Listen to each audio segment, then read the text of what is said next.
Az első bevetés mégsem az autóban lesz, hanem az autó előtt. És elkészítek nektek egy olyan ételt, ami olyan alapanyagokra épül, amit nagy hatással volt rám, illetve a versenyen is használtam. Ez pedig nem lesz más, mint a friss tészta, a ropogós pirított dió, szezámmag, pesto, egy kis articsóka, természetesen egy finom és ízletes magyar kolbász is kerül bele, valamint egy kis borsócsira, egy kis radicsóssaláta és a szenzációs mustármagom. Na, hogy is kezdődik a recept? Már is mondom, otthon is el lehet sajátítani. A lényeg, hogy veszünk egy serpenyőt, és elkezdjük benne az olívaolajat egy kicsit meglangyosítani. Így. Körülbelül 2 evőkanálnyi mennyiségre van szükség először. Ezt követően jön bele a fokhagyma, amit meg is fogok vágni.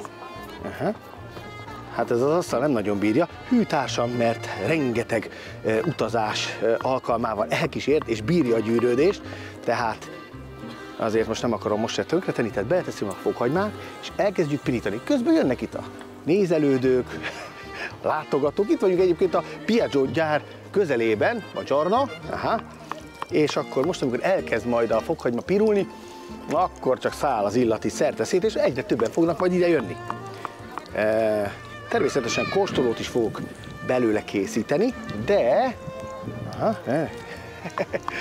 egy kicsit később.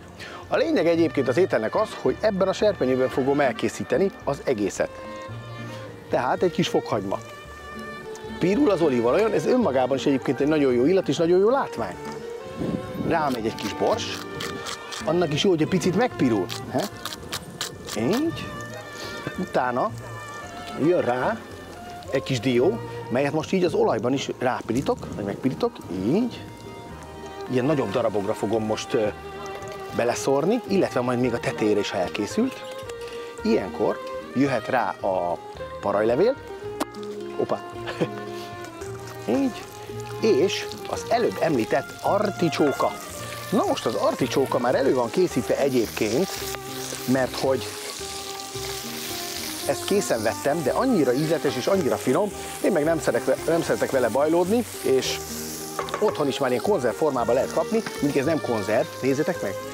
Ennek a növénynek voltak éppen az a lényege, hogy elő van úgy készítve, hogy meg van pucolva, tisztítva, és aztán egy nagyon jó olívaolajos, citrusos ízesítéssel be van pácolva, természetesen főzés után.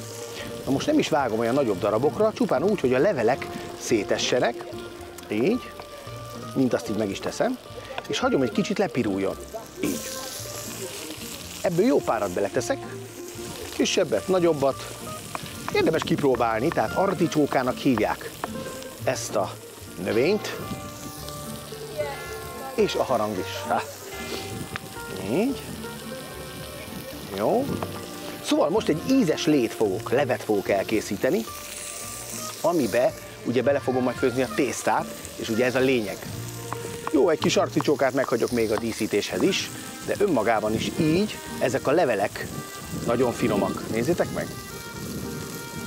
Ez gyönyörű. Úgyhogy ha tehetitek, találkoztok vele, próbáljátok ki. Jó, itt egyébként oda vannak érte, nem csak a Piaggiókért és a Veszpákért, hanem a jó tésztákért is. Remélem, hogy sikerül lenyűgöznöm őket ezzel a kis tésztámmal.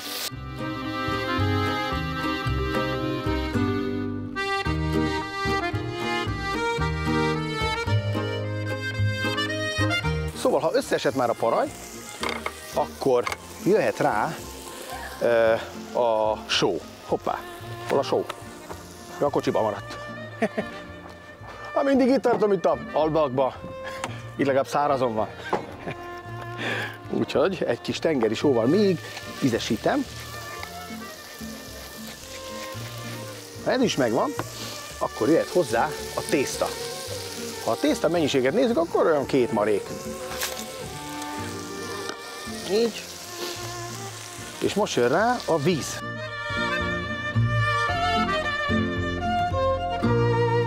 Beleteszek még egy kis pestót, csak egy jó nagy evőkanállal, a többit azt majd a tálalás előtt. Adok hozzá még egy kis tejszínt, és az egészet összeforralom.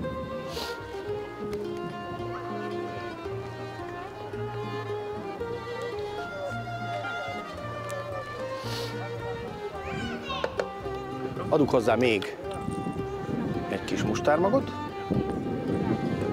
Így.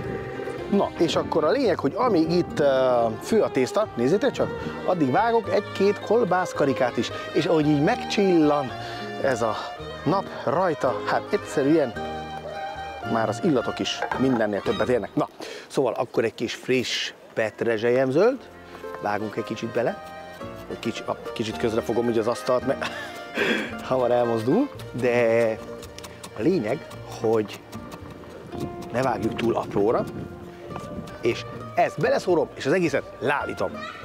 Jó? Elég enyhe az érdeklődés, mondjuk ebéd után vagyunk, tehát hogy nem merték még eddig idejönni, nem mertek megszólítani, hogy kérnek belőle egy kicsit, de azért vannak már önként jelentkezők. Jó, tehát rajta van most ez a petrezselyem is, és akkor ahogy mondtam, hogy a végén adom hozzá még azt a kis pestót, így, még egy kis tejszín, ha nem mondtam volna eddig, ez egy kis tejszín, és szezámolaj, ez lesz az a titkos hozzávaló, amit ők nem nagyon használnak, főleg a tésztáknál. Így, tehát egy kis szezámolaj, hoppá. Most jöhet hozzá utolsó fázisként a radicchio szalata, tessék, ezt is még fogom, nagyobbra vágom, így, nagyobb darabokra levágom itt a levelét, és akkor szépen így, ezt csak a tetejére fogom tenni, mármint olyan értelemben, hogy nem az étel befőzöm bele, hanem tálaláskor csak így megszórom, meghintem vele. Így. És természetesen aki kér rá kolbászt, hát még azt is teszek rá.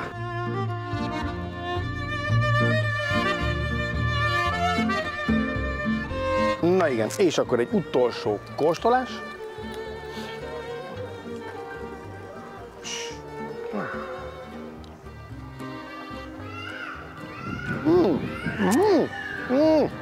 Kész van, hát akkor meg lehet kóstolni. Na, hát akkor azt mondja, hogy 1, 2, 3, 4, 5, 6, jó, hát ez elegendő lesz.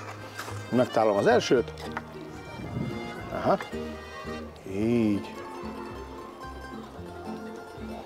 Hopp, így. És akkor, ahogy mondtam, teszek rá egy kis radicchiót, ide, így. Nem is kicsit még, teszek rá így. Teszek rá egy kis szezámmagot, szeszamo, és akkor egy kis diót, dióló, és egy kis ungarót, azaz egy kis szeletke kis kolbászót, tessék. Így. Na, és akkor kiválasztjuk a legszebb lányt, és odaadjuk neki, hogy megkóstolja az ételt. Na, hát akkor bon appetito. Ne. Kíváncsi vagyok, hogy mit mond rá, hogy milyen. Aha, és... Buono? Olyan? Igen. Very good. Nagyon jó lett. Hát akkor jó. Na hát ennyi volt a főzés mára. Tartsatok velem legközelebb is. Ígérem, akkor már a Food Trackből fogok jelentkezni egy nagyon finom pizzával.